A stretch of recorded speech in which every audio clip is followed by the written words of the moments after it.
సంవత్సరాలలో వైసీపీ అధికారంలో ఉంది. ట్రస్టెడ్ లిక్కర్ బ్రాండ్స్ కి ఏవి కూడా అసలు వాటికి అనుమతులు లేకుండా కొత్తవి, చీప్వి, లో క్వాలిటీ ఉన్నవి లేదా హార్మ్ఫుల్ గా ఉన్నవి ఈ బ్రాండ్లని ఎందుకు ప్రోత్సహించారు? ఇది చాలా అన్ఎథికల్ గా జరిగింది. కాబట్టి ఎంతో మంది, దాదాపు లక్షల్లో ఉంటారో లేకపోతే కోట్లలో ఉంటారో, ఇంతమంది హెల్త్ కు సంబంధించిన విషయం. ఆ 5 సంవత్సరాలలోనే దాదాపు 30 లక్షల మందికి కిడ్నీ, లివర్ ప్రాబ్లమ్స్ వచ్చాయన్నారు. 30,000 మంది ఈ హార్మ్ఫుల్ లిక్కర్ వల్ల చనిపోయారన్నారు. అంతేకాదు 900% న్యూరోలాజికల్ వీక్నెసెస్ కేసుల్లో ఇంక్రీజ్ చూసామన్నారు.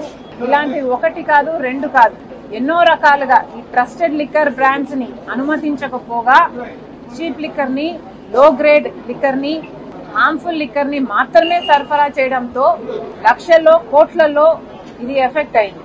అంత జనాభాకి ఇది ఎఫెక్ట్ అయింది. కాబట్టి ఎంక్వైరీ జరగాలి అంటే దాని మీద కూడా జరగాలి. వీటికి అన్నిటికీ ఎవరు బాధ్యులు? సమాధానాలు ప్రజల ముందు పెట్టాలి. అందుకే చెప్తున్నాము, చిట్టైనా చంద్రబాబు గారైనా వీటికి కూడా సమాధానాలు వెతకాల్సిన అవసరం ఉంది. మీరు డిస్టరీస్ దగ్గర మొదలు పెట్టారు, బానే ఉంది. కానీ ఈ నాన్ డ్యూటీ పేడ్ లిక్కర్ ఎంత అమ్మారు? వాటి సంగతి ఏమిటి?